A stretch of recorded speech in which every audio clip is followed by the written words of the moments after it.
Welcome to the Grace-Filled Leader Podcast. Do you want a better work-life balance? Do you get stuck in patterns of perfectionism and people-pleasing?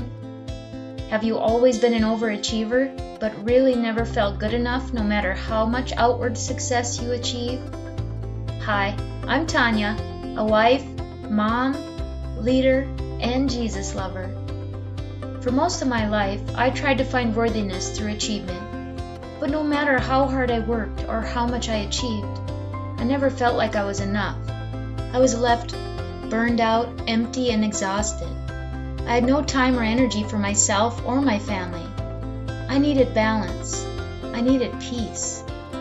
I finally started to live like an unconditionally loved daughter of the King, saved by grace.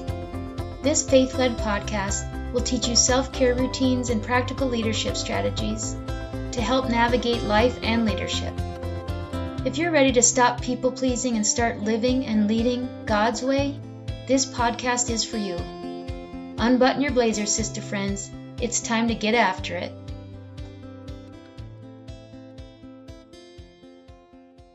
Hello, sister friends.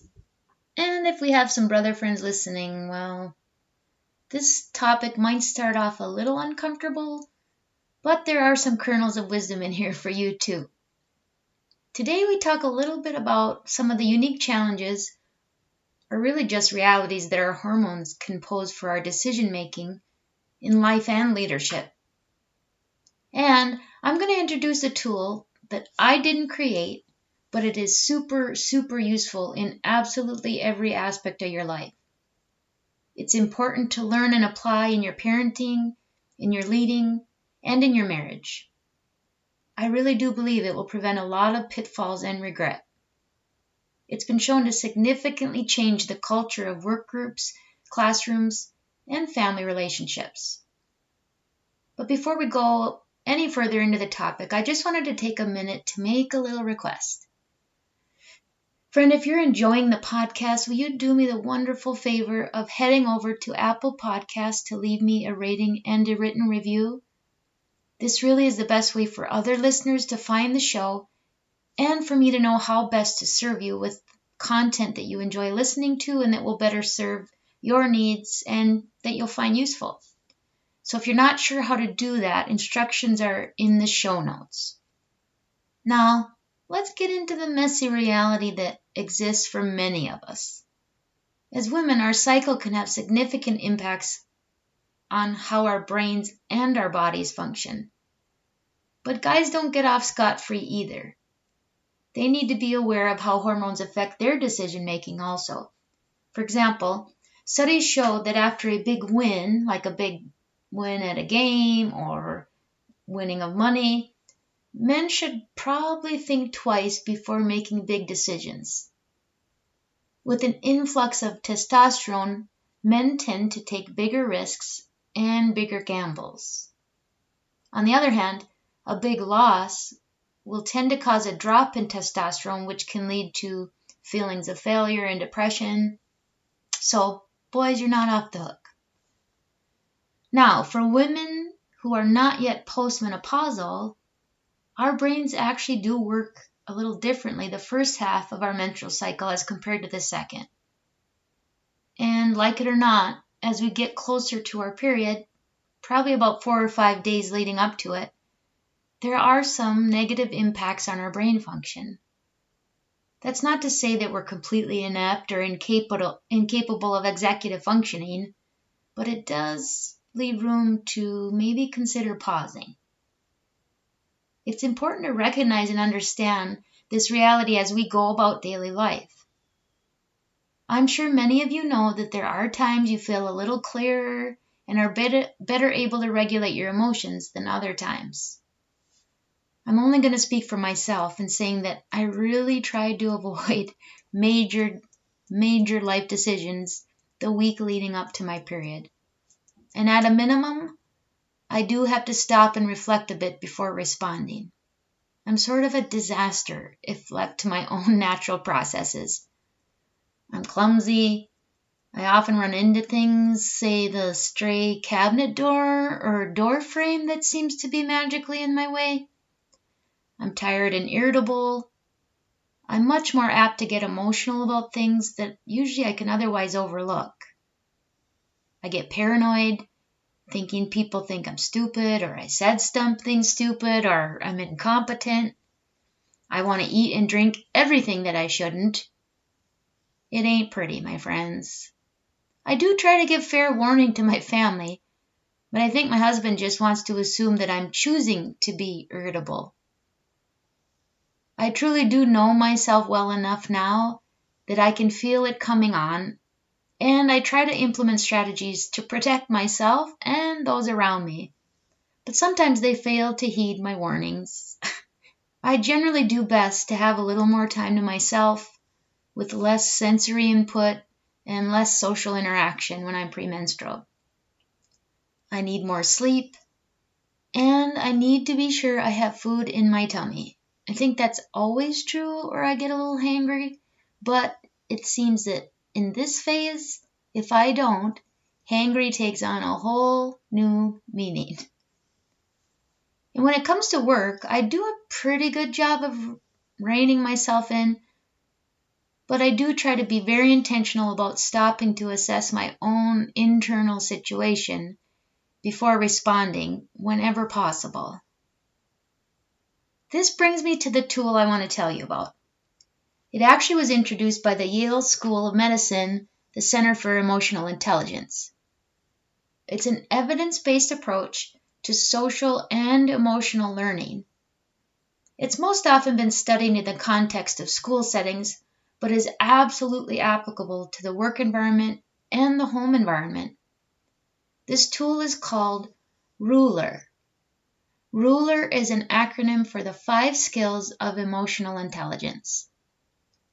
R stands for recognizing, U stands for understanding, L for labeling, E for expressing, and finally, R stands for regulating.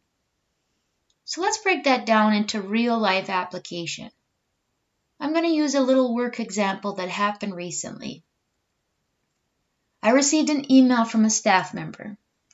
It was in regards to staffing concerns, and it made a number of assumptions about how we make decisions around appropriate staffing levels.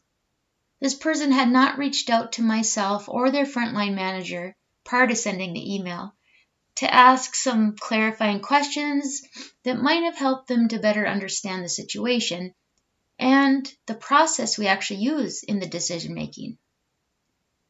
They also had not reached out to indicate that they had concerns about the current staffing situation.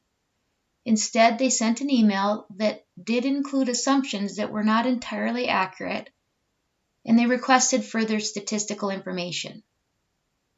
Now, my initial reaction was one of slight irritation. I interpreted a tone that didn't feel especially respectful, and in that moment felt a bit accusatory.